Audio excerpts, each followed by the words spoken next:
Don't touch anything. It's the greatest find yet. Nothing compares to it.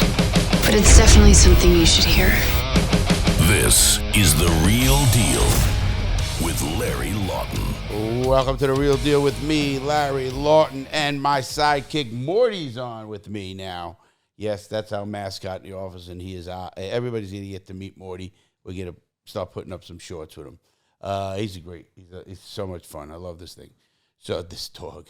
Anyway, guys, first of all, I want to thank everybody. We got a good show today. I have a guy named Scott Brady, who's the founder of Ciggy Snake. It's a YouTube channel.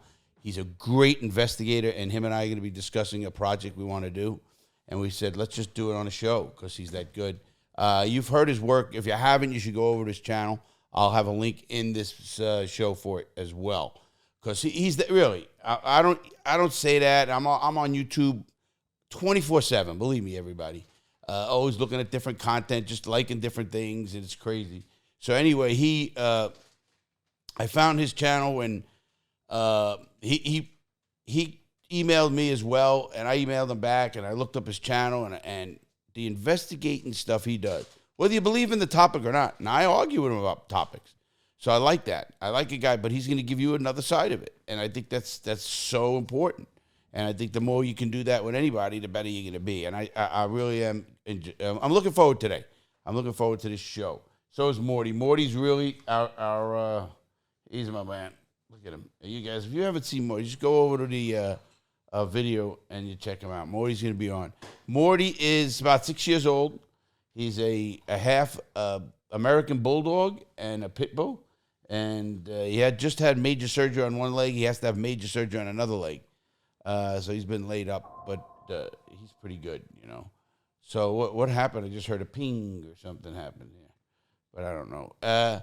Anyway, Nick, can we call now? I want to call Zig. I want to also thank our sponsor, of course, Oliva Cigar. They are really good people, and oh, I see what that is. That is my phone. No, it's clinging to my phone because I'm calling him now. Nick, you want to do that, please? Yeah, I'll do it right now. Let me call Scott. Oh, there it is. I got it.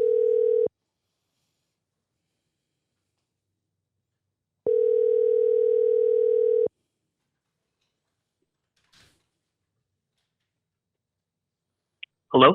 Hello, Scott. Hey, Larry. Hey, Scott. How you doing? Okay, I got you clear. All right. So, yeah, we're on with Scott. Everybody, I was telling you about Scott Brady, and Scott has a channel called Ciggy Snake. I think it's Ziggy. Am I saying it right, Scott? Ciggy with the C. Oh, Ciggy. Like a cigarette. Ciggy with the... Yeah. Ciggy with the C. And he has channel. He's a great investigative.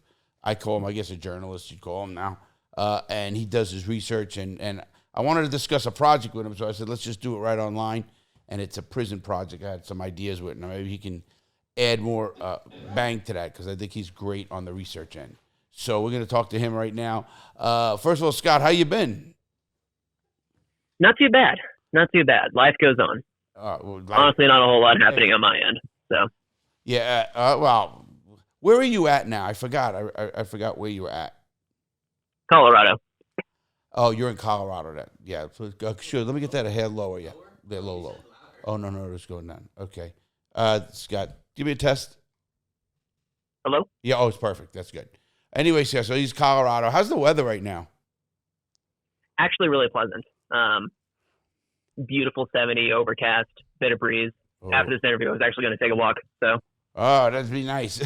It's funny because I went to, I'm supposed to go to Colorado in June, but I don't think I'm not. I just was at a lunch or dinner with some people, and we think we're canceling that. But we were going to Red Rocks to see the Steve Martin band. Anyway, I'm sure you've been to Red Rocks there. No, yeah, it's the spot. That's like, the best place there, Plus, obviously. Exactly. And I also know some people. I'm supposed to also go to a baseball game. I don't know what time of the year, too. There's something going on there. And I'm going to go to a Colorado Rockies game. And I know some people on the team, so it's good. And that'll be fun to get back down there to Colorado. Well, that's sick. Yeah, it's pretty cool. That is pretty cool. But so, what was your latest project, Scott? You want to tell our audience any of your latest projects? Well, the latest project that I did with YouTube was, so obviously Russia's invasion of Ukraine, the war in Ukraine is a major topic. The state of Russia is increasingly authoritarian in its flavor, totalitarian almost. You're seeing a lot of rewriting of history, a lot of propagandizing around the state of Russia. And one area where we're seeing this, and an area that I think is underappreciated in its, I guess, scope and impact, is Russia's science and the way in which they are presenting their scientific history. So again, you're seeing a great rewriting of history in terms of what Russia has done, what Russia's impact has been on the world from a scientific point of view, slant, whatever you want to call it. And in line with this, due to the increasing authoritarianism and just the unjustifiable war in Ukraine by Russia, you're seeing a pretty significant brain drain in Russia of their top research talent, which obviously is terrible for Russian science, but that has a knock-on effect on global science because Russia is, of course, part of the globe. But there's also a fair bit of science that can only really be done in Russia or by Russians, namely in regards to climate change.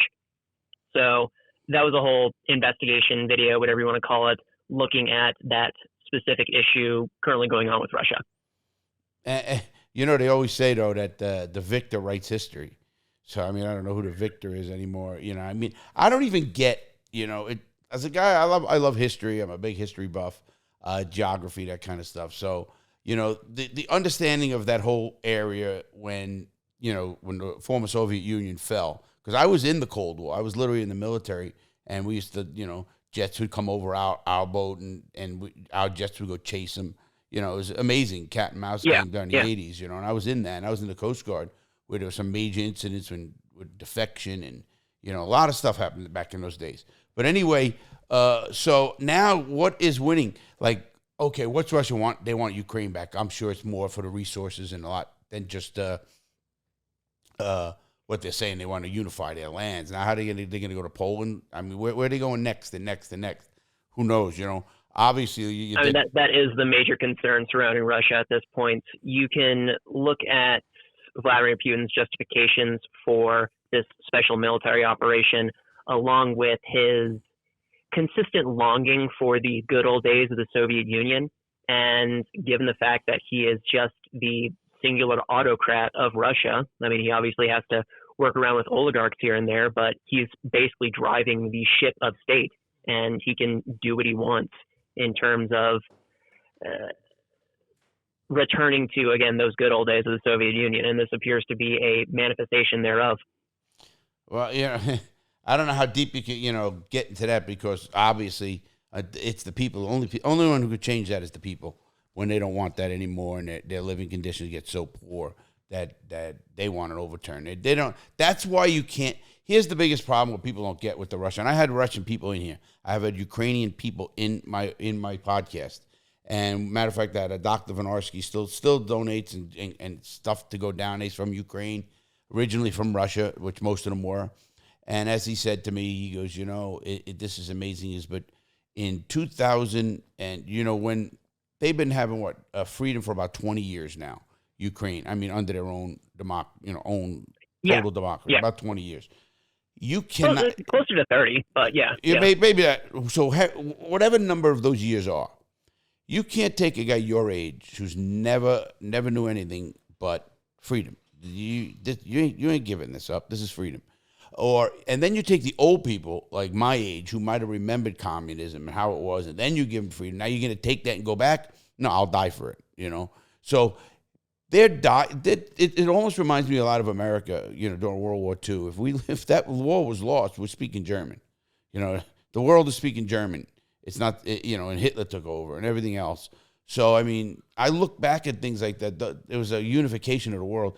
This is kind of, I don't see when you start a war and you have to have justification for starting that war. What was it?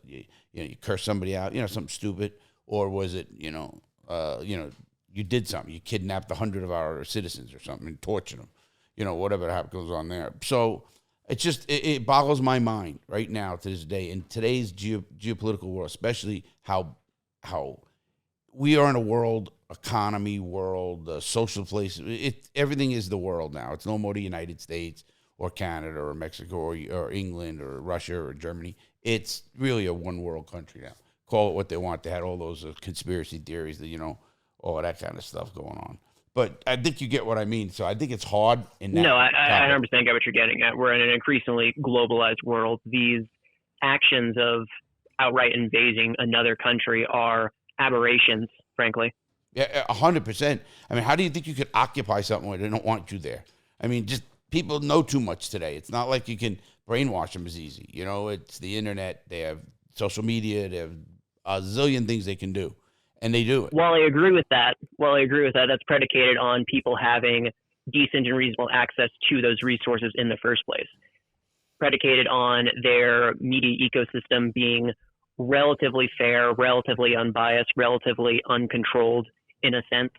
And unfortunately, when you do have states like Russia, like China, like many of the other authoritarian policies on this globe of ours, they tamp down very heavily on the dissemination of information and can craft a broader media narrative that supports the party line, as it were. Oh, well, everybody, listen, we do that here. As much as you don't think we 100%. I don't deny that. Okay. It's a matter of gradations, I suppose, where in certain countries, in certain areas, it's much more overt. It's much more detached from reality. It's much more rooted in whatever sort of political or broader goal the ruling elite have for their society, for their media, etc. But no, I'm not denying that there isn't media collusion and what have you in our country, or the West in general. Scott, what at a guy my age, at 62, I've been in politics for a long time, been in government, robbed government, both sides of the world, so to speak, you want to call it, the military. I've learned a couple of things, that a lot of what we think matters doesn't matter. I mean, the reason I'm not, I love that young people are for the environment, because I am still too. But I've been hearing since I was a kid at 10 years old that by the year 2000, there's no way the keys are going to be here. Nothing's going to be here. The whole world's going to be underwater, the tides. Zero thing has happened in 50 years since then. And I've been hearing that for 50 years. How much bullshit or how much stuff is just natural evolution of the planet, of the times, or natural reactions to whatever's going to hit.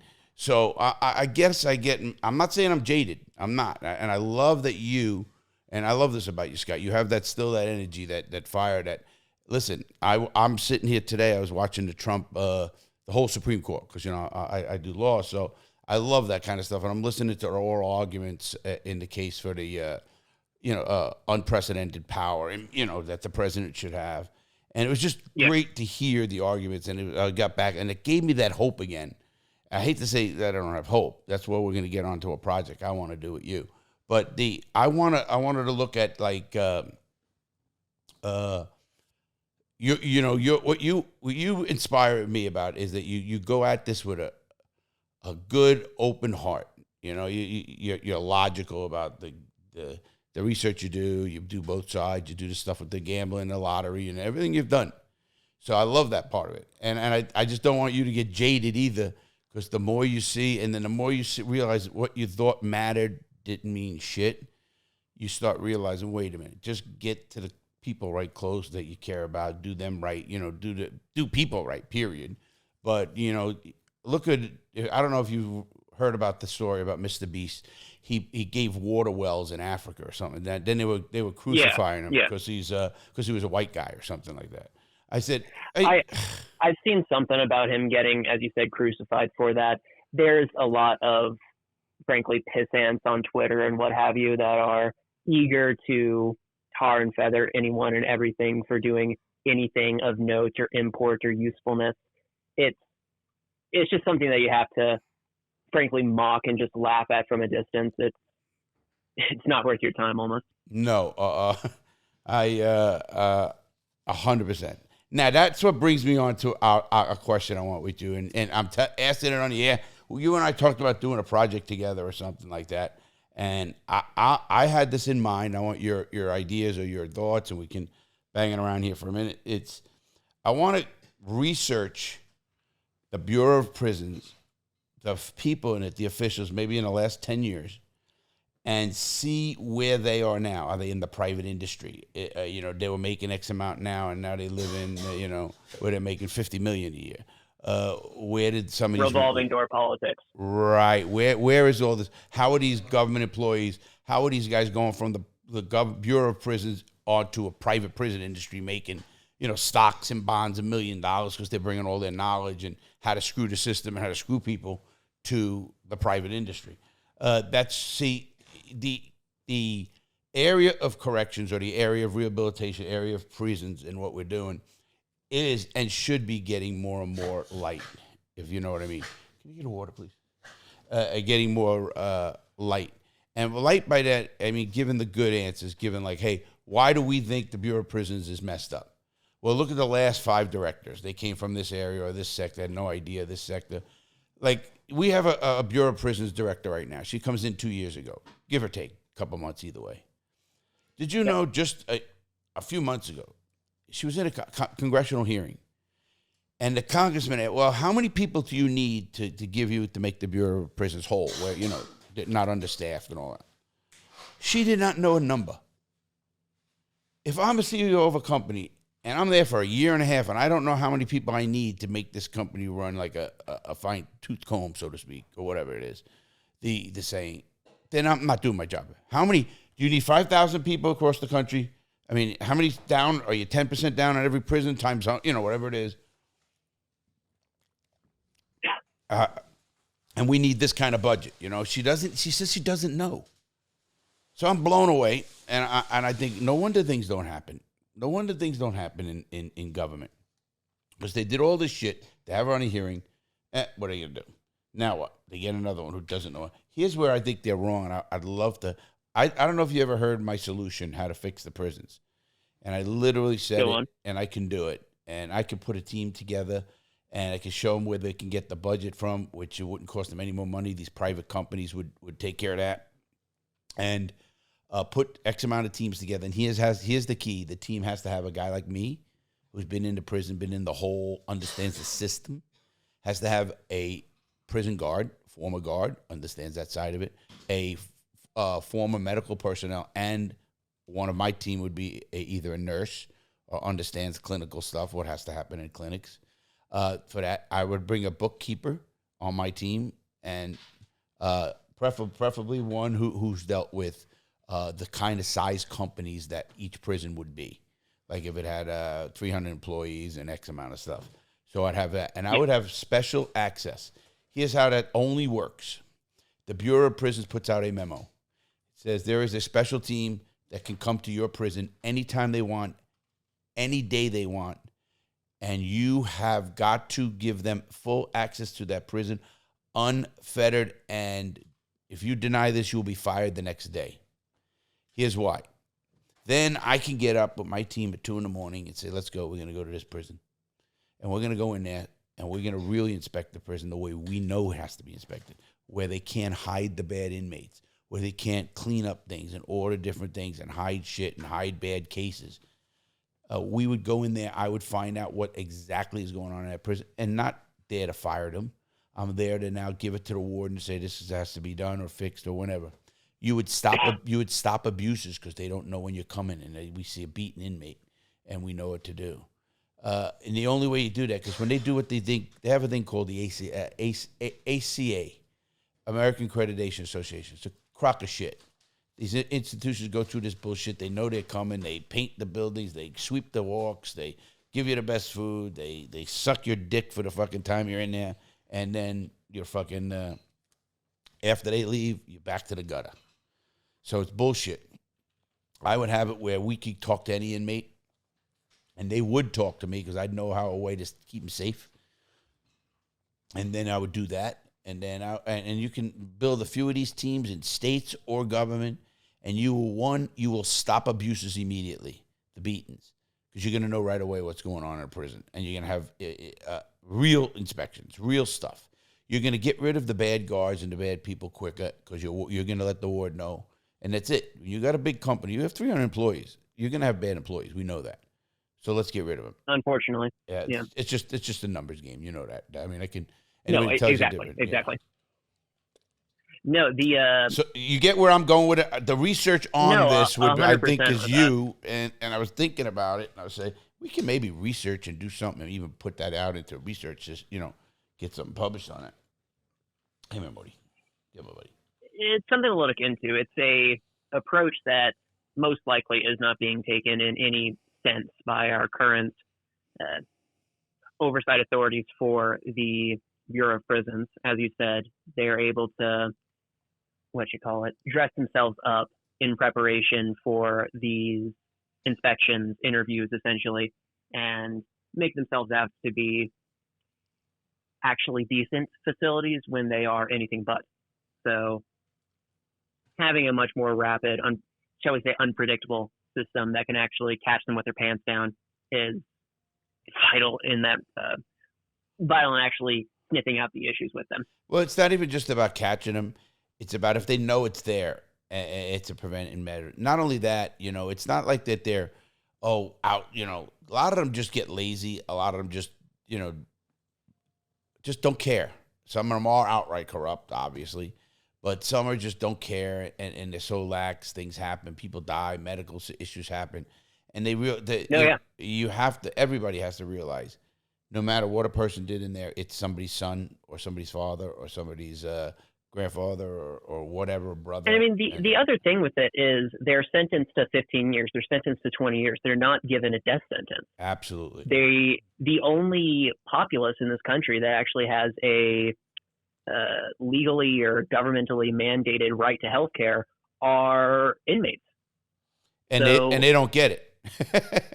Yeah, exactly, because it's very easy to disregard inmates out of pocket and and demonize them as the dregs of the earth, as undeserving of XYZ. And it's not as though there aren't some true monsters out there that are indeed deserving of nothing, but we're dealing with people who may have just fallen into the wrong crowd, may have made some really dumb decisions, people who may just be innocent for all intents and purposes. And to treat them all in the exact same manner as the absolute scum of society, one, is terrible in its own right. It's not a appropriate response or appropriate punishment. And two, I think you said it before that 95% of people in prison will be released at one point or another. If you treat them like abject shit and rob them of any hope they have in society, they're going to continue acting in an antisocial manner. They're going to recidivate. They're going to end back up in jail. They're going to commit more crimes whilst out and just, again, end back up in jail. Are they going to kill somebody? I mean, let's face it. I told them it's not even about money. Another way of putting it, yeah. I could tell you how much money I'm going to save you. I did numbers on this. I have numbers on this. How much you'd save by not one person, just reducing the population. How much in crime, how much in whole works. I says, but, forget all those numbers. Yeah, we're going to save a ton of money. The program works. You know what you're going to do? You might just save somebody from getting killed. Now, what is that worth? Exactly. I mean, you could talk all you want about whatever you want. How much is it when that person gets killed and he was a perfect person that we could have prevented to do that to that poor guy, and he killed him, and we could have prevented it if we just did the right thing and not gave a shit. Now, how do we feel? I mean, I know how it is. They exactly. Trust me, some of these people have worse hearts than any of the people I've ever met. But it is what it is. What is your thoughts on that? I wanted to deep into that because I think there's such good topics there with reform, truly cutting the cost of incarceration, why private prisons don't work or do work, but I know they don't. But I can go into that. I did that research. I'm with you 100% on private prisons not working. Like my first appearance with you here about a year ago is exactly what we talked about, and they're just a bastard institution. They should not exist in a modern country, in a country that wants to consider itself to be part of the 21st century, as it were. 100%. So I did remember talking to you about that. It boggles my mind that we think it's okay to lock up.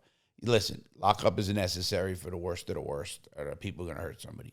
But there's so many incidents where you can use a better punishment, whether it was, I often bring up the case of Michael Vick, the quarterback, who ends up going to prison for the dog fights. And what a waste of jail time when they could have said, okay, now you got to spend $2 million on speaking at animal cruelty facilities or something.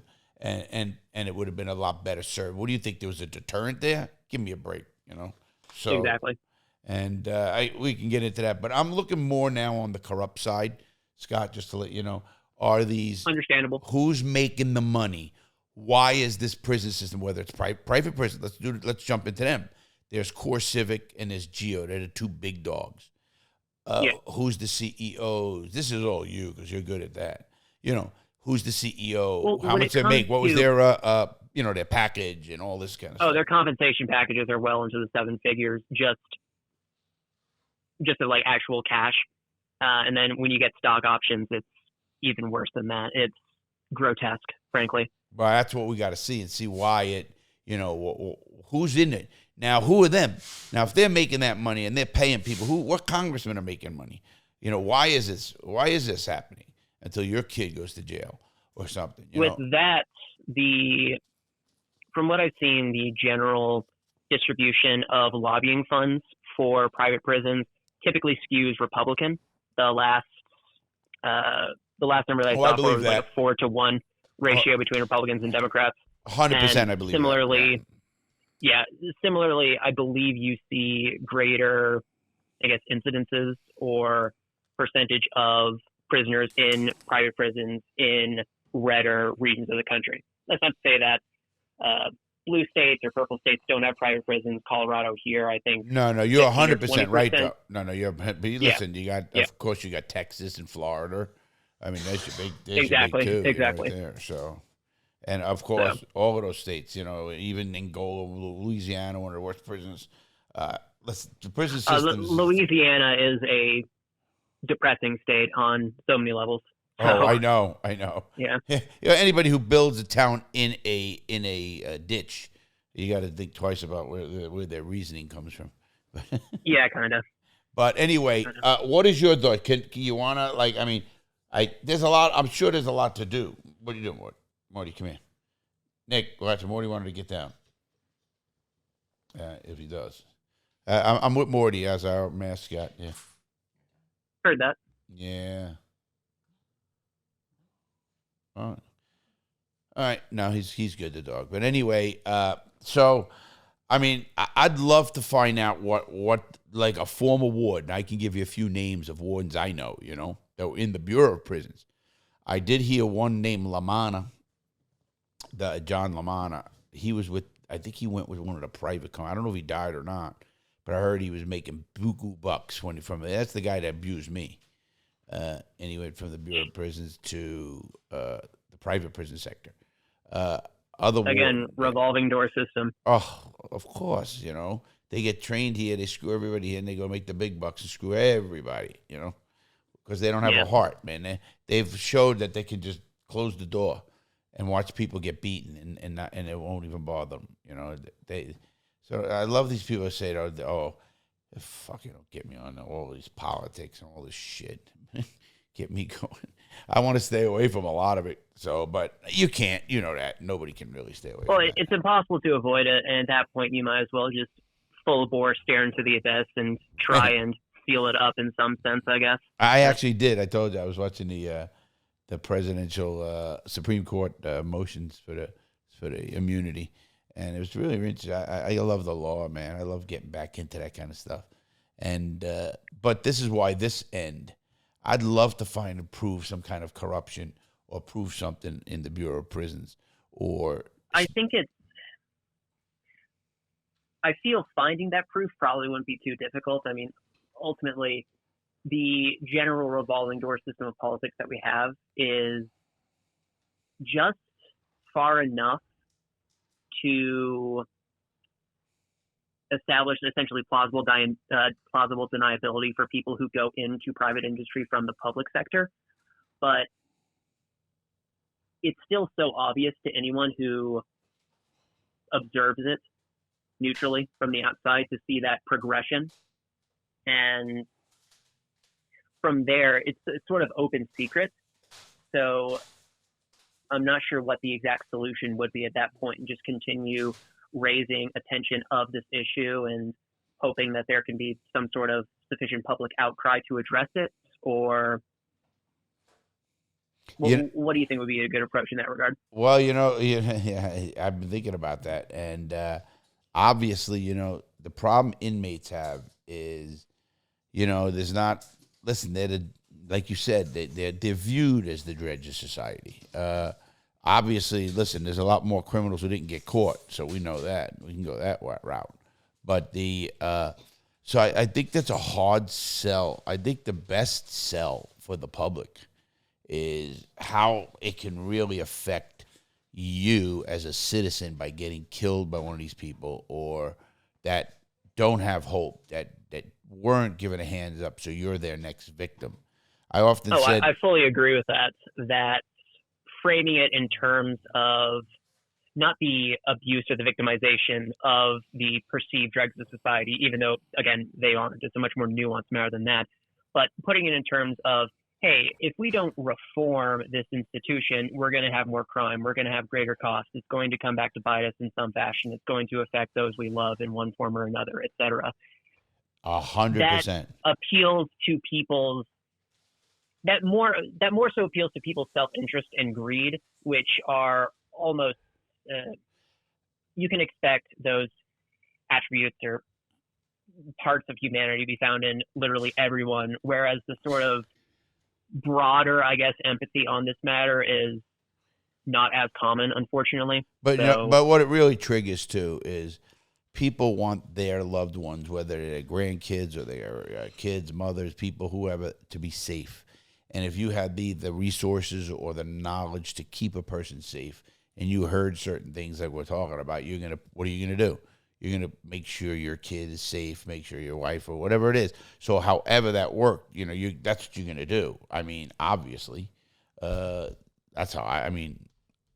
So what do you want to do? You don't want, man. If you're telling me that if I donate enough, that we're going to save 7 people from maybe getting killed and, 75 people from getting robbed, yes, your donation will help. This is how it works. This is why we want to do this and focus on this rehabilitation, because we know this many people won't go back. And if they don't go recidivate, that means they're not committing another crime. And here's what we're saving, because if they did commit that crime, without it even being murder, it's damage. The incarceration cost would be dramatically higher. Yeah, but even they don't get, oh, fuck them, I don't care. I'll give you all the money to keep them in there. No, it's not even that. It's you got to show that they're getting out. Let's face it, buddy, they're getting out.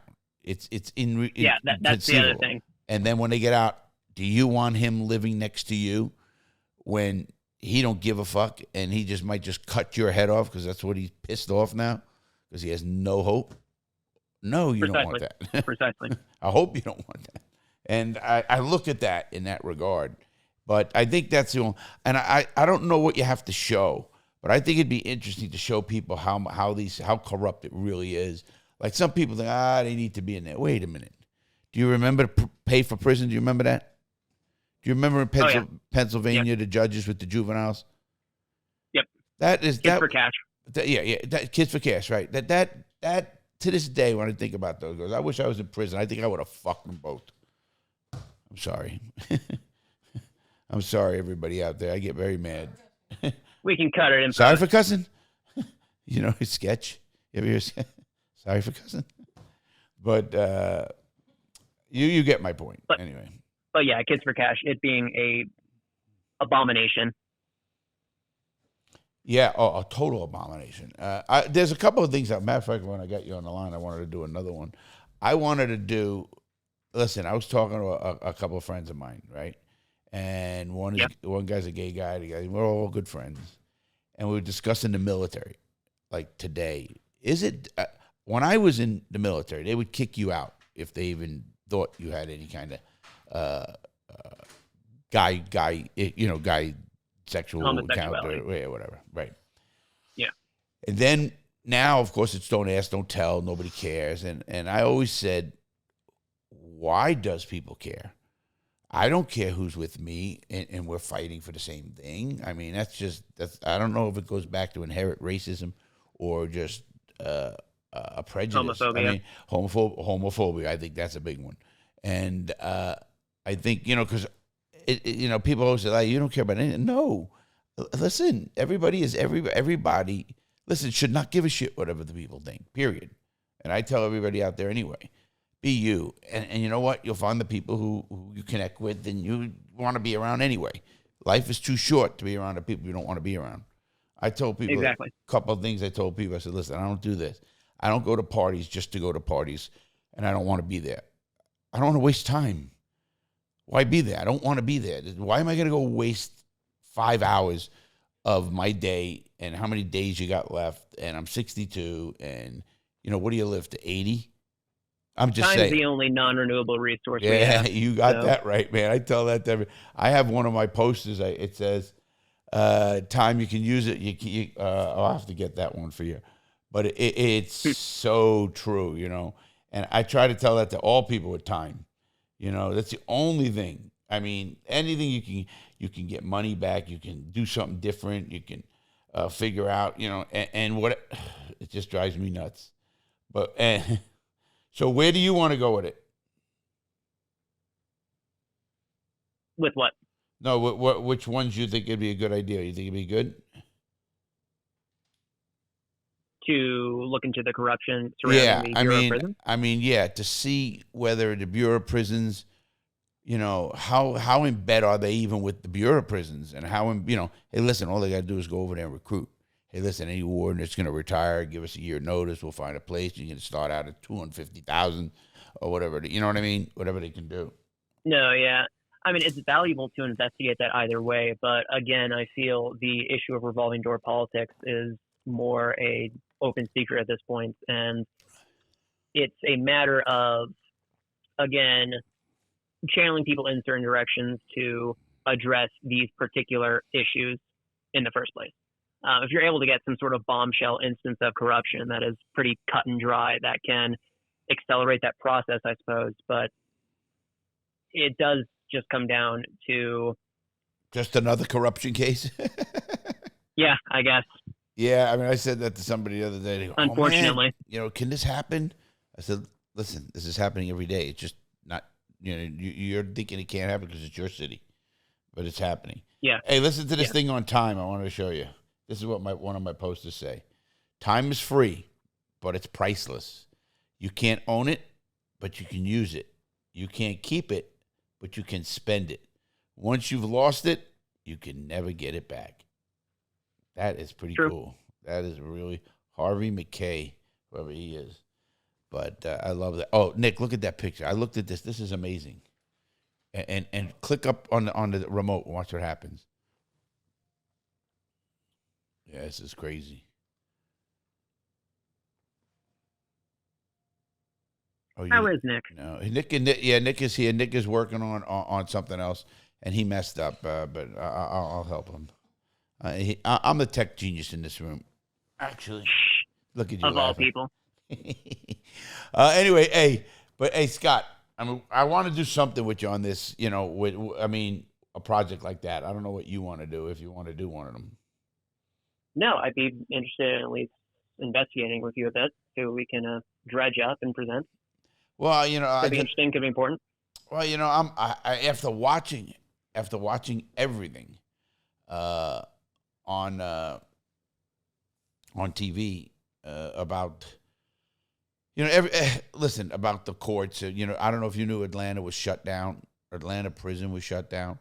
I don't know if you knew this also in Atlanta prison. No, that's new to me. Yeah, what happened was Congress, they called it a threat to the southeast of the United States of America. Not even just to Atlanta, not to Georgia, the state, not to Georgia and Florida, to the southeast of the United States. So when you think about for what reason? Because there was so much corruption and crime, and inmates were being let out, and they left the door open, and cops were bringing more drugs and guns into the prison. That's kind of ridiculous and unacceptable. So. Well, listen, it was on Congress. They actually was read on the floor of Congress, and Now, I don't know, but here's what I found out. This is why it pissed me off, too. I haven't heard about one person getting fired. Not one person. How does this happen? And you put all this down, and then you don't fire one person, not the warden or anybody. Oh, we're going to if you're having transfer people. These internal investigations, and as you said, transfers around the country, it's a good way of presenting it as though you're doing something when in reality you're making no substantive changes. You're doing worse because you're putting these people on other prisons. You know they're scumbags. You're spreading the poison around the entire country, which 100%. is precisely what we need. Oh, yeah, let's not... Okay, we're not going to fire them. That's not that's a little harsh. So let's just transfer them to all the different prisons. So is this a test to see which prison becomes the worst? I mean, obviously none of these people stepped up. None of these people stopped the problems going on there. None of the people, they found 250 cell phones in one day. I mean, the place is it was not a prison, and I was there. It was one of the worst prisons in the country at the time. So it's crazy. In cases like that, the only real way of addressing it is to have some sort of external investigation on those systems with at least a degree of authority in terms of meting out punishments or instituting institutional changes to, again, actually address it on a more fundamental level rather than doing these sort of PR moves. Scott, what happens what people don't get is, and the reason I said that even police agencies, every agency that has to have an independent, and I don't care about your internal affairs. I don't care about another police department either. I want an independent investigation arm of something that investigates. Like they have the inspector general in the federal system. Now those people, inspector generals, can do anything. I mean, they inspect the whole entire system. So now they need to have that in everything. And not only the Bureau of Prisons, they need to have that in law enforcement and any job you have. Because it's just, I can't work with you. Scott, if you and I were working together, no matter what we did, we're firemen, police, I don't care, construction work, I don't care what we did, you and I, office workers. I'm talking to you every day, we're hanging out, having a drink now and then, whatever we do. How am I ever going to investigate you with a clear head? I'm not. Exactly. I'm not. I mean, I'll be honest. No, the guy's a good guy. Of course I'm going to lean. I'm going to look for ways to make sure you're innocent.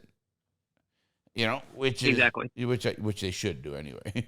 But my point is, it's you can't do it. So you got these agencies investigate. They worked with him on the street on the parole for 3 years with this guy and that guy. How can you do? You cannot, no way, be a arbitrary. You can fully unbiased. Of course you can't. It's like your brother, or your sister. That's why you can't be in the court. You can't be on a jury with a person. Can't testify against your spouse. You can, technically, you can. You're not compelled to. You can. You can voluntarily do that. Oh, okay. Yeah. Well, point still stands. Yeah, I've seen it happen. That's why. Stupid bitch. No, fair enough. Fair enough. I won't say it. I'm like messing with you, kid. So whenever I think of stuff like that with research, even Nick and I actually were talking about that. About you. I said, man, we could do a good research. We get someone like Scott who's really good at it. Because you are good. I mean, I don't know if you just, the way you got the knowledge of how to put that in. You know who you remind me? You know the YouTuber CoffeeZilla? I'm familiar with CoffeeZilla, yeah. You remind me of him. I mean, like the way you do your research. That's very kind of you. Yeah. He's someone that I watch. He's someone that I look up to. He's a great content creator, and he does pretty important work in, exposing and documenting a lot of fraud and shenaniganery and he's good. Really just the financial sector. So yeah, definitely. No. There's a couple of those types, but he's good the way he presents his stuff and how he's came along on his YouTube channel and how he's upgraded. It's that stuff we look at. That stuff's good stuff. Because I think things are going back towards that, or what I wanted. Like do something like with a good piece on. I think people would like a show like showing that. Look at the money. Look at this. Boom. The way you're good at it. You put it together nice when you put some of your stuff together. How you have an arrow going from one to the other and whatever. Yeah, cool. yeah. So that's pretty cool. Logical progression. Oh yeah. Oh, absolutely, man. It's pretty cool. And but it's because it's something I think that people listen. I sometimes I get upset. I watch a lot of certain things, and then I go to the other side to get more opinion on it, whatever side it's at, and then you kind of. I even try to BCC British Broadcasting, BBC, because you get a lot of good information from the BBC. It's unbiased here. Definitely. So it's somewhere. Well, it's without a lot of the biases that U.S. media would have. So. Oh, I'm definitely. so sick of the media. Listen. I'm in it enough, and I've been behind the scenes enough to know pretty much how much bullshit it is. Number one, once they became 24-hour cycles, that is what made it. They had to keep their ratings high throughout a show. And what do? You entertain. You don't just give news. The old news days. Everybody huddled around a TV at 6 o'clock at night. Those guys were trusted news guys. You trusted when they said something. They weren't lying to you. Now I can go to MSNBC and listen to something. Then I can go to Fox, listen, and I swear you wouldn't even know it's the same topic. It blows you away. You know that, I'm sure. I don't know how much politics you 100%. watch, or how much TV you watch, or that kind of stuff, court stuff like that.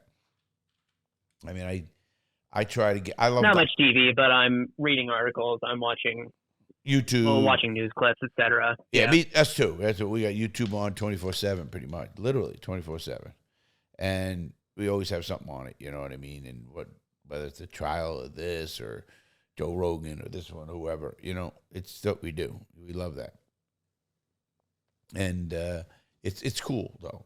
I think it's cool. So, but who knows? And I always love to do projects myself. I love figuring out age and why. We know science knows right now. How old are you, Scott? About to turn 26. Same as Nick, exactly. I remember that. Right, he's 26. Your guys' brains have just matured. I mean, that's by science, not mine. I mean, give or take. A male is 25 and a female is 23. Before the brain fully matures. How are we letting kids go in the military and have guns and be cops when they're 20, 21? And this guy's supposed to have maturity level. You can't be a congressman until you're 25. Can't be a senator until you're 30 or the president until 35. But we're letting the age requirements for excuse me. The age requirements for a political office, they got those surprisingly good even 2.5 centuries ago. Right. But now the current conception of age majority at 18, if you're in the U.S. or most Western countries for that matter, as just it. It's really bucking up against biology at this point. 100%. Because biology's saying they mature older, right? Yeah. And that I mean, pretty much is known. I think people get it twisted. Like, I went in the military at 17. And, back my father days and all those days, back in World War I, people were enlisting early. They didn't have ways that would to probably check. be useful if you needed cannon fodder to storm Normandy with. Right. Have half propagandized warm bodies that can take bullets. That's useful on a sort of war planning perspective, but on an individual level, which I think we need to be more conscientious of and concerned about. It's not the best. It's not the best. So. Well, with all the conflict going on around the world, like you said, Ukraine and of course Russia, and then you have Palestine and Israel. Nick, did you give him his stuff? Because all the stuff going on around the world, and we are so lucky not to be have anything happen on our homeland. I think we are geographically we are the best country in the world geographically. 2 major oceans, Atlantic, Pacific. You got the South, you got deserts, and you got tropics, and we have everything in the United States. We can feed our own people. We have our own oil. If you want to talk, we have one country on either border, not multiple, and they both happen to be allies. and you talk about a buffer zone for even land, you couldn't invade through one of those countries to get to us without, we'd have bombs raining on them like they wouldn't, either country's so big. So, I mean, if you want to look at geopolitically, the geographics of the world and how the United States is laid out, it's such a perfect country. And we are the fortunate that we're born here. I mean, if you were born in Ethiopia or you're born in Costa Rica, wherever you're born, you're going to love your country. Everybody has their own prides, but, and I think that's also hurts us. That is one tangible, definite benefit to the United States, to being an American, to being born in the U.S. Yeah, it's the auspices of geography. Oh, absolutely, Scott. If you even think about that 1 second, how are American young people off compared to any other country? And forget bad countries. I mean, don't even go there. They're the worst of the worst. Even go to middle countries, and you're going to see how. I'm not saying there's not good people and they don't do some good, but when you take the majority of things, we do pretty good in the United States, and we're just lucky. That's just that's not George Carlin said it. That's not pride. You're proud to be American. You were born here. It's not like you were, it's who you are, your blood. You were born here. You got lucky, Your parents didn't get off the Mayflower or whatever, you know what I mean? Whatever. Yeah. They didn't come forever and be here for a few generations. I don't know. So I look at that. So, but I don't want to hold you too long, but I did want to touch base with you. I'm loving that we got to touch base about it. And I hope we come up with a project I can announce that now you got something in your head anyway. You could.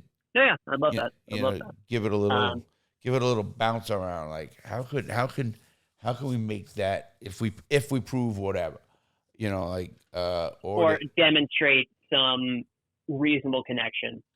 Oh, exactly. So. Where it's logical. This is, I mean, how do all these guys leave one position making $150,000, go to these other positions, make $1 million?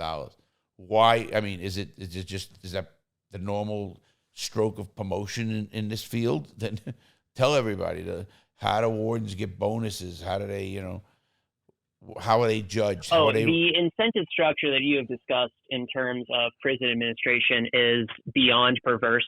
Oh. The way in which people are rewarded for running prisons, again, from what you've told me, a bonus. Running as trim a ship as possible, which is to say giving inmates garbage services that they are essentially obliged to, which is, again, a punishment that they were not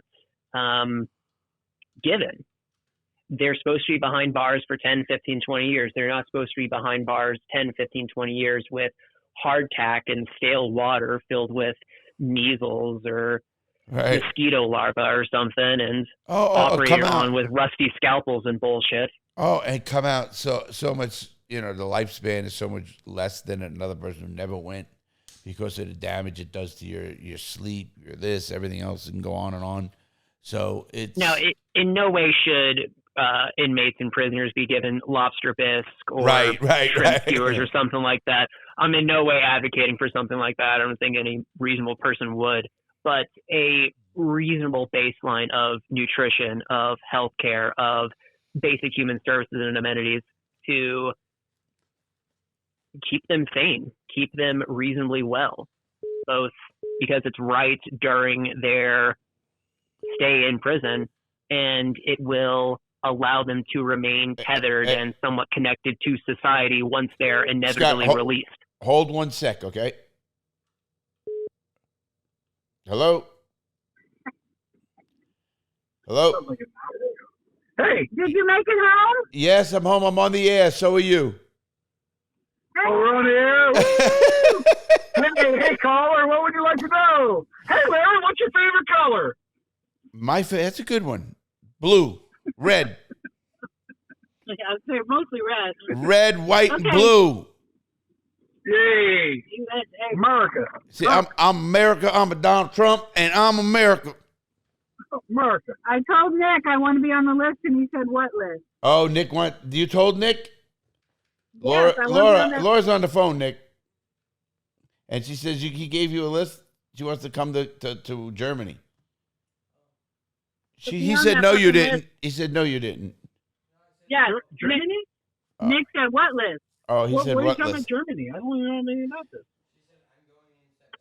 Oh yeah, with I'm not September we're talking- going You're to talking about Belgium, not Germany. On the fucking list. Germany, and we're going to stop in Belgium. Oh, he just he's showing me. He's editing or something. I don't know what he's doing. I'm on the line. All right. I got another guy. Okay.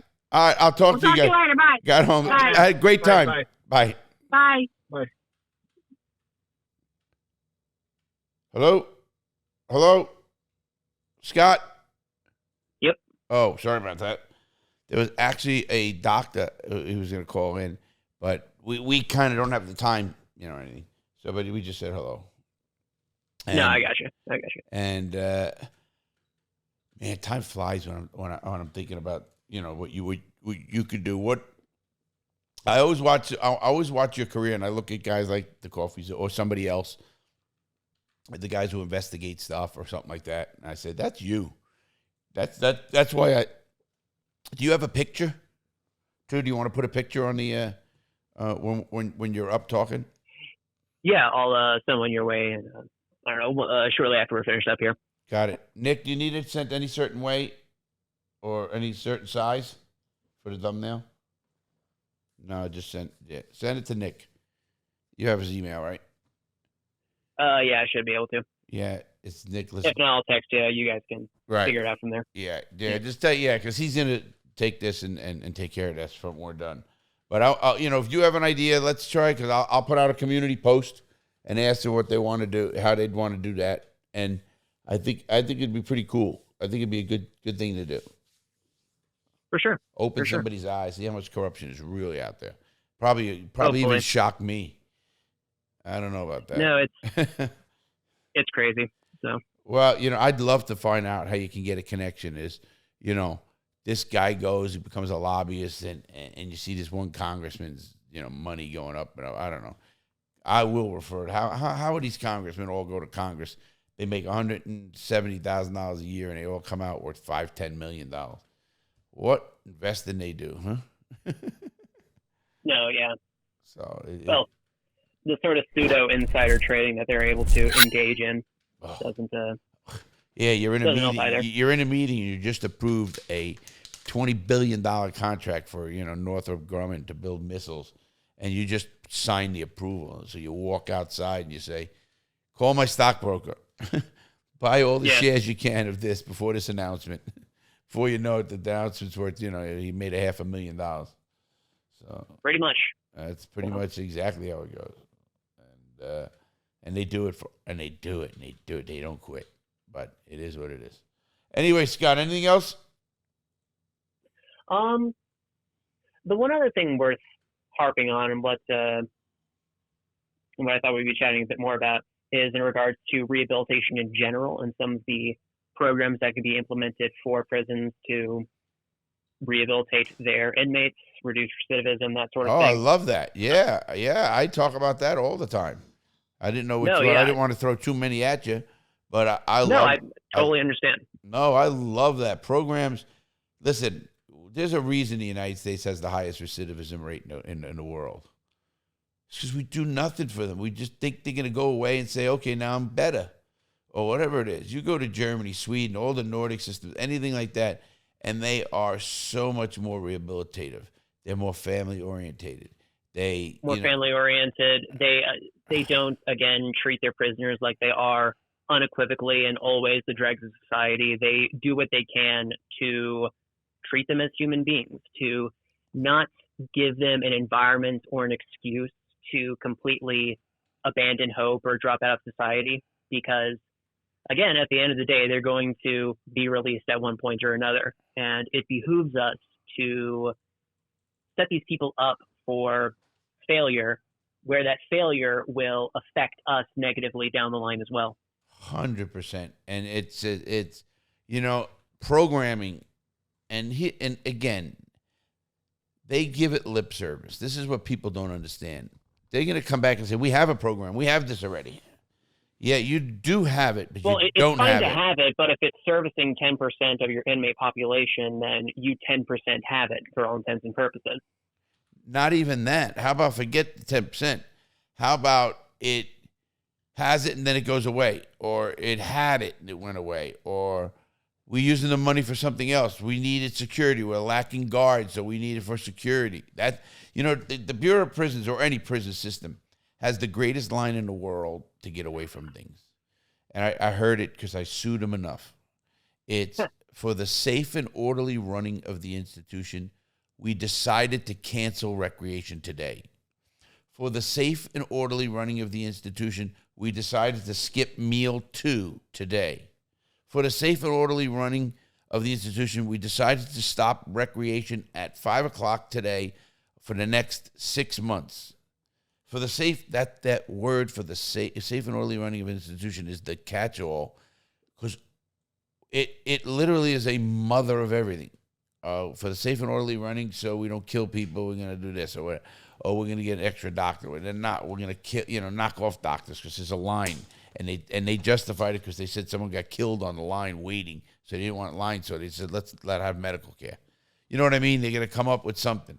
And it's the biggest crock of shit in the world, what I witnessed in my life. No, it kind of sounds like it. As you said, it's just a catch-all excuse to post facto justify any and all policy changes they want, whether or not they're beneficial. But from what you're telling me, it seems like in the vast majority of cases, they aren't beneficial policy changes. It's funny because, I sued them once. I became an expert on what they call this, the Code of Federal Regulations. See, it's called the CFR, the Code of Federal Regulations. That's set down by law, the code, and then it goes to the departments, and then the departments, whether it's the Justice Department, the Bureau of Prisons, the FBI, they're all under that department, the Justice Department. Now, the Justice Department has the Code of Federal Regulations, sets down, and then the policies of those companies followed what they call the CFR. Well, I had many times where they said, we don't follow our own policy. So you're telling me that if you don't follow your own policy, you're not following the CFR because it's set by the CFR. Oh, it's not exactly. We're more stringent, so we don't have to follow that one. And I end up winning a court case where they do. Morty, what's the matter, Morty? He keeps itching and scratching. Is he all right? Oh, maybe it's the medicine. So anyway, what I was getting at was with the CFRs, I see them try to jockey. And, I remember a friend dying. And we went up. We were mad. It was a big thing. I was in the hole, tortured to try to shut me up.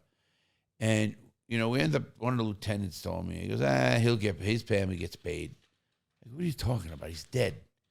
Yeah, he goes, the Bureau of Prisons, they have a fund that just pays for, like deaths and stuff like that. Like, it's like their own wrongful deaths, presumably. Yeah, or whatever. It's their own contingency fund, to wipe shit out. With a note. You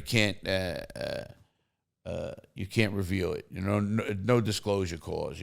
And so it's just such bullshit that it's big business. And maybe I'm getting jaded again. Is the older I get, the more I say, is it ever going to really change, or just get on the game, get in the game, fucking play the game with everybody. You know what I mean? And live the best way you can. That's almost how you start thinking. And I don't like to think like that. No, I think that long term, that just leads to worse outcomes for everyone, really. It's better to fight for just a better world, generally speaking, than a better world for yourself. In the prior case, you have people in your camp who will help you when you're, down on your luck as well. And the latter, you've only been fighting for yourself. You're only going to be able to rely on yourself. And, there are risks with that, shall we say. Yeah, for a young guy, you're pretty smart. And, but it's hard to get young people to think like you just said. The older you get, you do think that way. So, I got 20 years left. And that's not being a morbid person. I'm not being morbid in one bit. It's just the reality of the situation. I'm 60 fucking 2. 82. Am I doing this? You know what I mean? No, I don't know what. I'm lucky if I'm fucking alive, and I know that.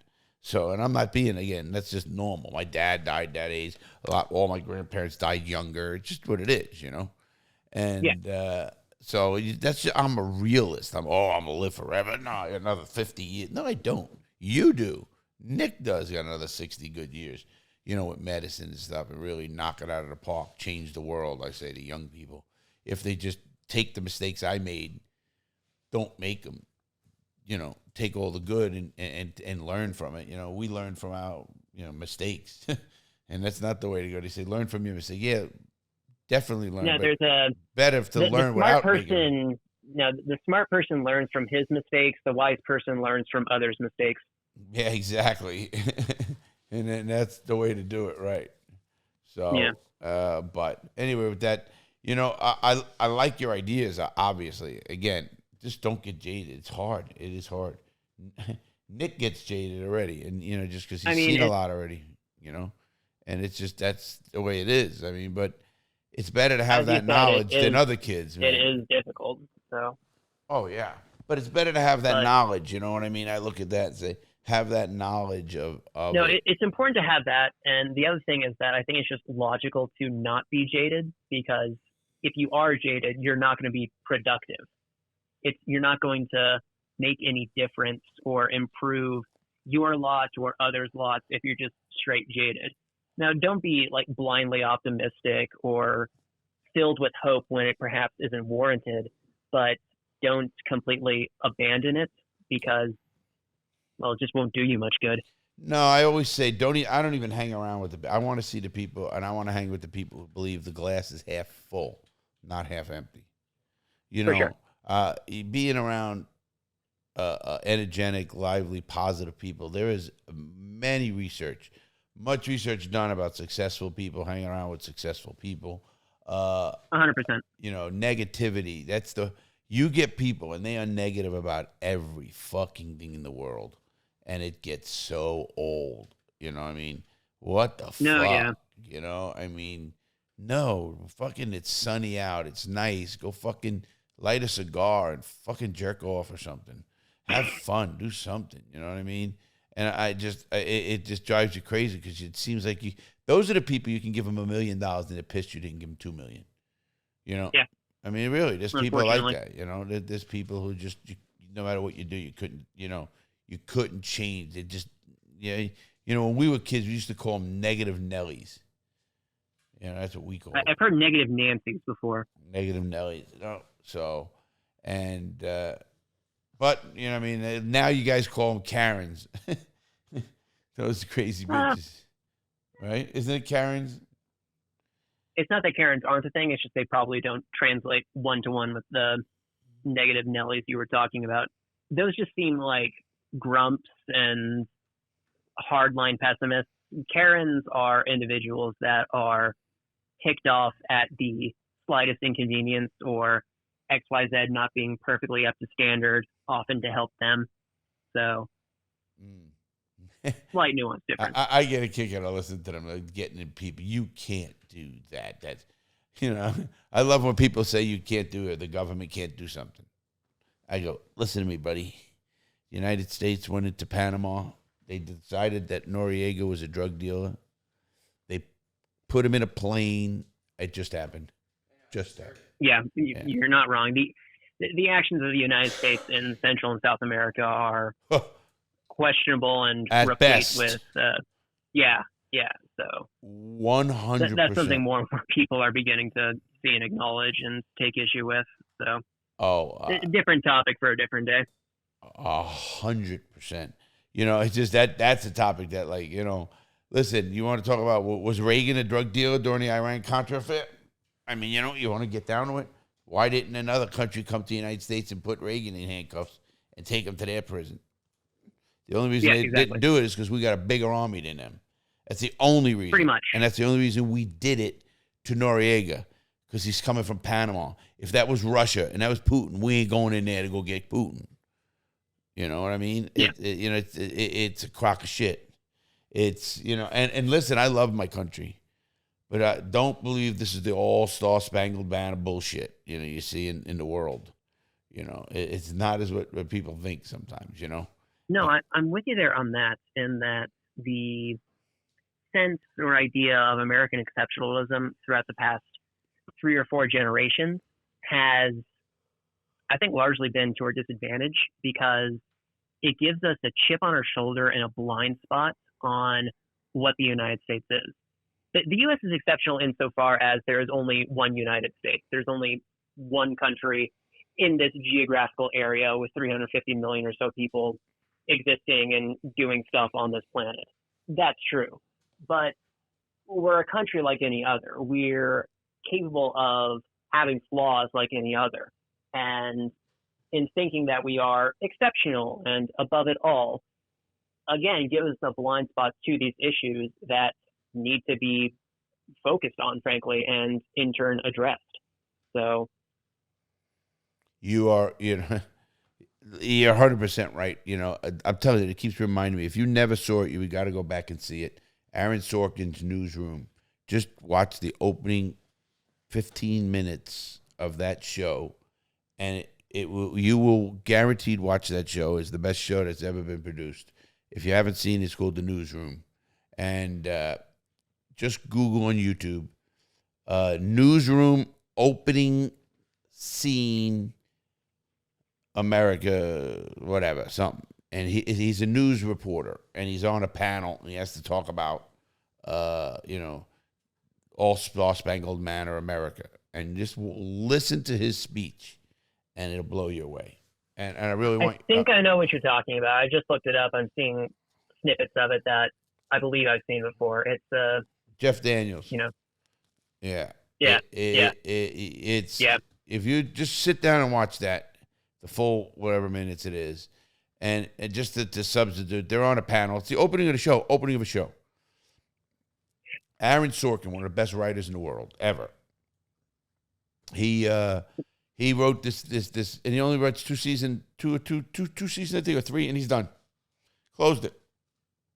I mean, that's how good he is, And he put that together, and it was unbelievable when I tell you how he did that.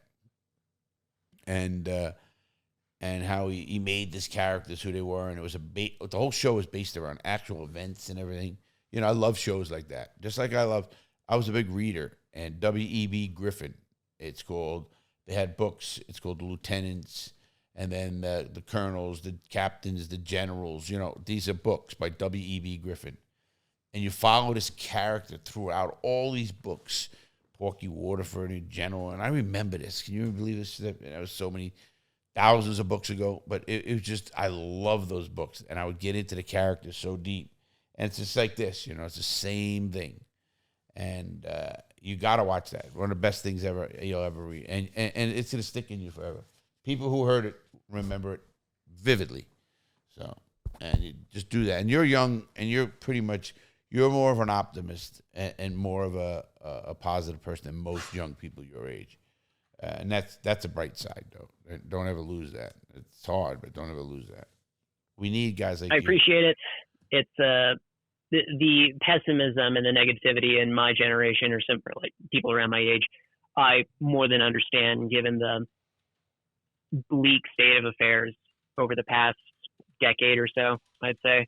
I agree. I'm not knocking it. Agree. But not knocking them in the slightest. It's just Nick. There's a place for sort of depression or wallowing over the shit state of the world, but then you need to figure out how to address that, how to change it, how to live your best, progress things in a desirable manner, and live your best. Right.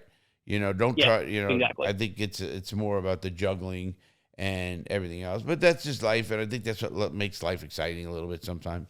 So everybody has to do it their own way. And I just think technology has made it where younger guys like you guys knew.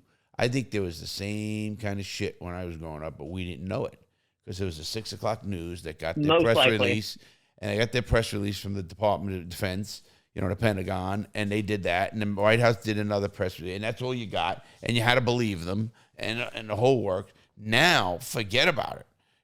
There's information coming from so many sources. You're just looking for the one who's the fucked up one. And it's a shame, but that's what it is. So, well, the issue there is that instead of there being a singular source of information and no real way of getting additional perspectives or what have you, we're inundated with almost too much information of varying quality and reliability and trustability that it leads to the same sort of paralysis in your perspectives and choices because you're not able to pin down exactly what's going on, if that makes sense.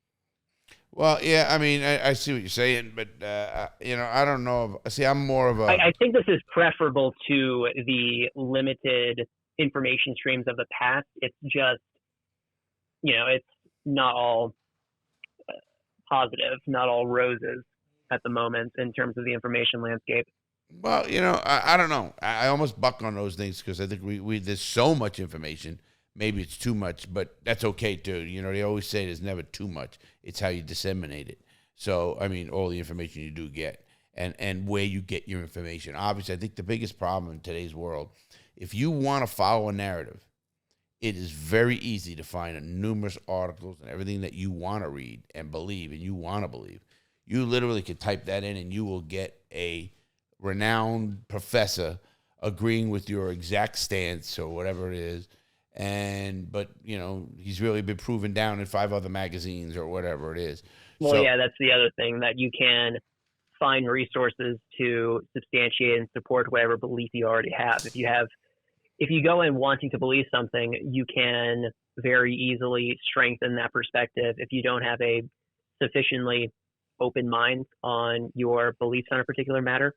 That is, what do you think has happened with the president, Donald Trump? I mean, people want to believe certain things and they'll believe it. Now, again, Nick, he's back and forth. I think he just has to go out. I think the dog is he's confused. Seems confused. Yeah. Anyway, and so what happens, Scott, is that most people we have such busy lives, everybody, and whether it's family, vacation, going golfing, going this, reading a book, doing this, you say, again, that's my old thing. I'm not wasting time, So when I want to put on something, I put it on. You know what I mean? Like the TV or whatever it is. So I look at like that with, too much information or too much. There's so much out there, man. It's like I'm sitting here saying to myself, there's so many things I can look up right now that I wanted information to know. How much time do you have? So people don't have time to follow your situation or a bureau situation or this situation unless I think it has to affect them. And that's why I always get back to, I think we have to find things that affect us or you believe they affect you. Why do people donate to abortion places? Because maybe they had an abortion or their sister had an abortion. Things happened and it affected them in certain ways or whatever it is. And that's their belief and it helped them and they watch that person and nobody will change their mind. And that's good. Meaning I believe that, First of all, it's choice, period, anyway. But if that's making sense. So I'm more of a,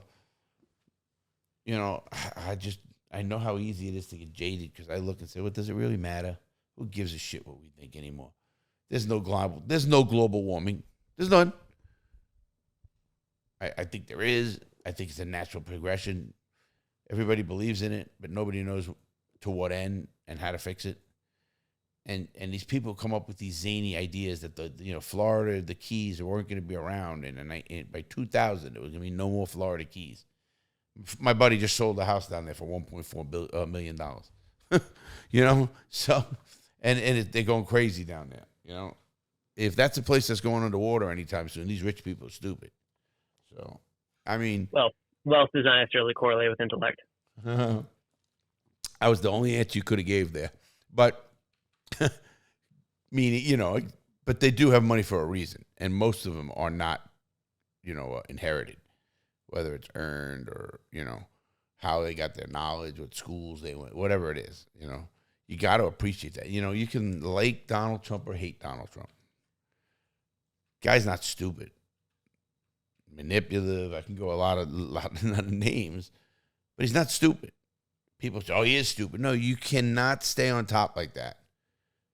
Jets, planes, being stupid. Whether you're a smart criminal or smart at something, you're not stupid.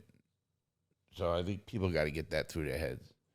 But I mean, when we say or think smart or dumb, it's often in a totalizing sense, when in reality there are plenty of areas where an individual may be smart in, and there are plenty of areas where an individual may be completely idiotic in.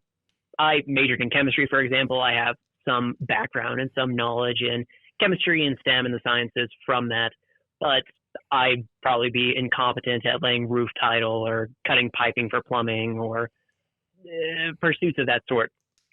So I don't know. Maybe you wouldn't. You never know. You know, like I agree. I mean, my definition of fixing something with a tool is I'm going to get a hammer. If it doesn't work with that hammer, I'm going to get a bigger hammer. And if it don't work with that, I'm getting a bigger hammer until I have to get a new piece. So it's, you know, I'm not your answer to that kind of stuff, and that's okay.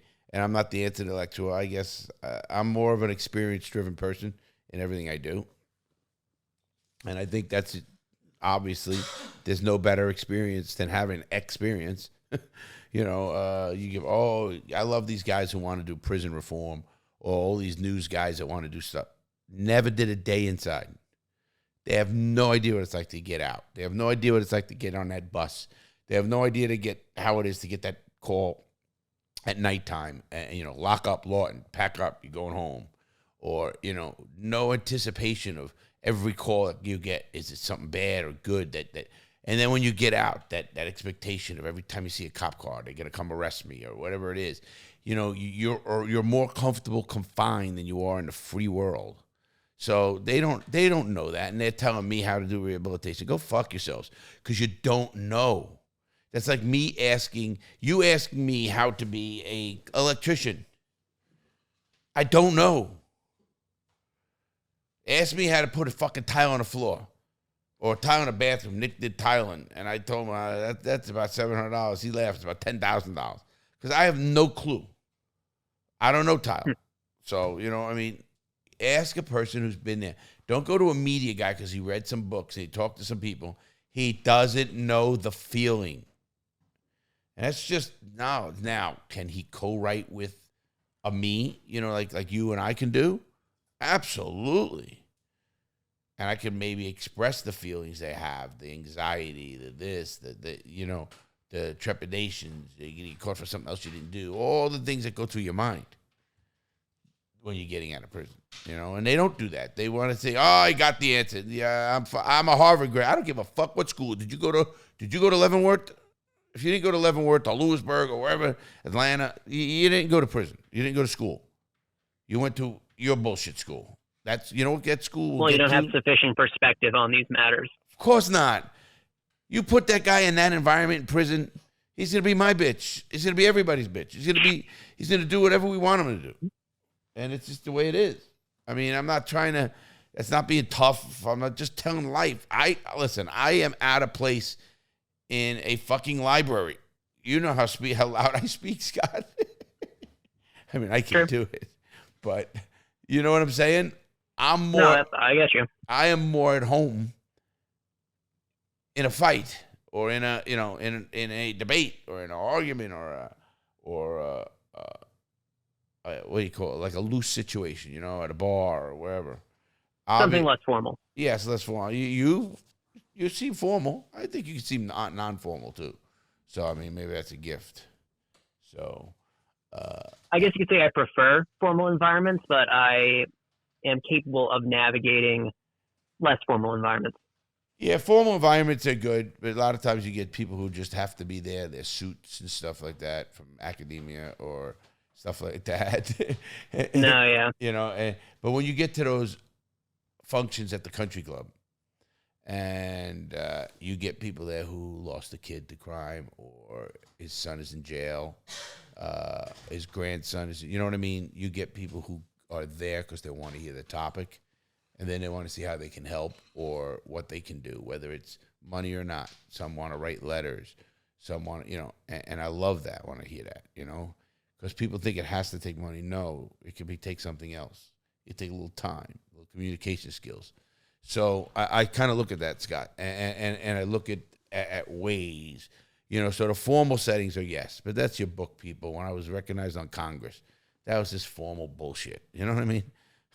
Yeah. And when I was sworn in St. Louis, that's a formal thing. It was all formal, and I had like 20 police chiefs, and it was a big deal. Newspapers and all this kind of stuff. So but then when I spoke at the academy in a more informal way, but that was more powerful, more people got more out of that, and I like it too. So it's because I know the people there want to know the information or want to learn. You go to these formal formal big things, and they just there because it's they got the tickets from their boss. Their boss tells them they have to be there, and because they had to donate to this guy, whatever the hell they had to do. And I get it, and that's good. And they always have a special tip, and maybe you catch a couple people, but you get to those places where they want to be there.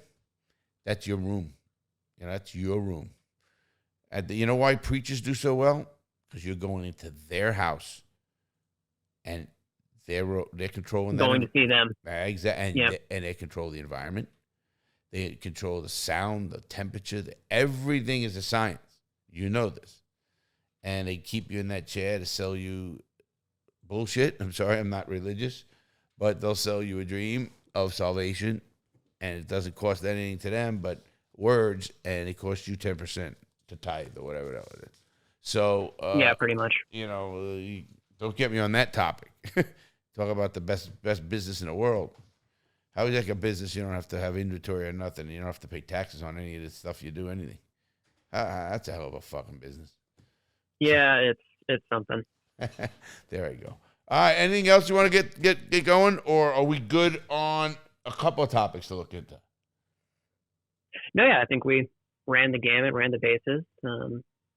It's again, crime. It's just about emphasizing the importance and, I guess, personal benefits associated with investing in and supporting rehabilitation programs for prisons in general. Maybe simply the right move. Maybe we could even talk about their stock. Why it's not a good time to buy stock. How many contracts did they lose? And I know the federal government didn't want to give them, but they do have some stuff. So, you know what I mean? With private prisons? Right. Yeah. So we can look into that and say, oh, look at their stock price is doing this. Who wants the best in this? And they're going to need to do this. But where do these rich people think this money's coming from if they're shutting them down? Why would you invest in this? And if they are, and something happened, we got to know why. Because they're going to be in part of something else, That's really when you want to really, that's when you're opening eyes and someone says to that company, who is these guys that are busting our chops, costing us hundreds of millions of dollars in stock price? Send somebody after they send people to kill us. Listen. And that's what you're seeing with fucking Boeing. Right? Oh, my God. Is that crazy? Fucking Boeing. Now, you know what they say? That if Donald Trump gets elected, they say if his plane is a Boeing plane, that's a way to take him out. They have him up in his plane. The plane crashes. I disavow. Right. Of course they disavow. We all disavow. This is only allegedly. And what they said is allegedly that they can now have, look, Boeing's been having problems. That's what happened to the plane. Sorry, all of them died on board, the whole family and everything else. And well, the issue with Boeing is just that they have not been fulfilling their safety inspections on new planes entering the airspace for quite some time now. And the issues that would have been caught were they properly quality controlled are allowed to manifest, shall we say. Yeah. And they get through. The consequences are, fortunately, thus far have been relatively minor. We haven't seen any deaths or catastrophic failures associated with it. But these minor issues belie major issues just beneath the surface. And who knows which 737 or 747 will be the one to, again, have some catastrophic failure. But you know what? Yeah. It's still the safest way to travel. When you talk about... No, yeah, I 100% agree with that. Even if a whole plane crashes, 250 people. Think about that. That is nothing in industry that flies millions and millions of people all over the world. No, yeah. Statistically, it's a incredibly minor blip. And average-wise, it doesn't push the needle much. But it doesn't detract from the fact that it is a ridiculous and, for all intents and purposes, avoidable tragedy. That's the crux of this. And more of a psychological thing, meaning, you know, how many people are going to be scared or this or I won't step on a plane. What companies might not want to buy a plane. Reframing it in terms of self-interest. If their planes are viewed as unreliable flying pieces of shit, people aren't going to go into the skies, and then their revenues are going to drop, which they can't have. So it's the decisions by these companies to hyper-prioritize short-term performance and profits at the expense of even medium-term performance and reception is just mind-boggling and depressing and infuriating. That is the current dominant corporate culture for all intents and purposes. Well, you know, that's why it's ridiculous. That's why Warren Buffett did so well in not doing that. You know, Warren Buffett has, you know, stayed on companies who were consistent, not great, not bad, but consistent. And he didn't go in there consistent and decent, yeah. Yeah, and decent. You know, like I know he owns NetJets, and the way he treats his employees is amazing. I gotta love that guy. He gives every one of his employees and their whole families full medical, dental, everything. Full medical, dental. I know a person who works for him, and totally family, everything, all the way up to 26 for kids. The whole work, you know what I mean? Everything. No, yeah. I mean, there's no out-of-pocket cost, nothing. He's just amazing, you know. And he of course, he hires the best because, you know, that's a very exclusive job. This one lady was telling me you have to sign all these things about you can't tell who you're flying. But she told me about these dogs, these two dogs, or this one dog, I think it was settled in a divorce of these freaking billionaires. And they had to fly the dog every week back and forth from each mansion to his or hers. And the dog got on a private NetJets plane. How do you like that? Fucking dog. Should have made him walk the whole way. No, I'm saying, is that crazy? We have strange priorities in this country, in this world. Oh, my God, is that crazy? But anyway, Warren Buffett is that steady guy. And, you know, I don't think he has any prison stock. How's that? And, again, he is. He also does decent companies, you know. He's smart, analytical, and, you know, he doesn't go for the hype, the flair. You can't bullshit him. He's fucking the steady Eddie guy, you know. Listen, I'll take that electric company. They know where they're going in the next 50 years or 100 years. And he knows it, and they tell him why, and then he becomes a majority shareholder of the company. So, you know, he's just very smart, very, you know. And I think that there's something to say for that. There really is. All right, Scott. I think, man, we've been on for a while. So we're going to get going. Thanks again, Scott, from Ziggy, like cigarettes, Ciggy Snake. You got to check it out, Ciggy Snake on YouTube. Just check out some of his videos. His videos are amazing. The research, the way he presents some things, guys. There will be a link in the description on this video and all over. So check his stuff out. He's really, listen, you can catch him. I kind of just cover whatever, but you're sure to find something that will probably pique your interest on my channel. Oh, you're gonna be up there. I remember when he was, you know, when he used to come on my show. Now he you know, charges people. Blow up, act like I know nobody. There we go. Larry who? Yeah. All right, buddy. You take care. Let's connect. Let's come up with that topic, and then we'll, because then I'd love to run some surveys through the audiences too. No, yeah, I'll definitely keep in touch. It sounds like a ton of fun. You got it, buddy. Take care. You too, Larry. All right, Thanks again. Bye. That is Scott Brady from Colorado. Ciggy Snake. It's Ciggy Snake. It's in a description link below. Check his stuff out. It does really good work. I look forward to doing stuff because this kid can research. And I think this is how they build up to be the CoffeeZillas of the world, or whoever, like investigative guys like that. So anyway, everybody, I think that was great. You're going to hear some good stuff coming. It's Scott Brady. I hope you liked them. Nick, we're going to have another guest come on, whatever it is. What is it? Tuesday. So we're moving along. Things are happening. All right, everybody, please hang in there. hold on. One note. I want to know if see what we can do with Nick. I was waiting. Nick was in Daydream, guys, and so he wants to. We're gonna be leaving, guys. Have a great day. Stay safe.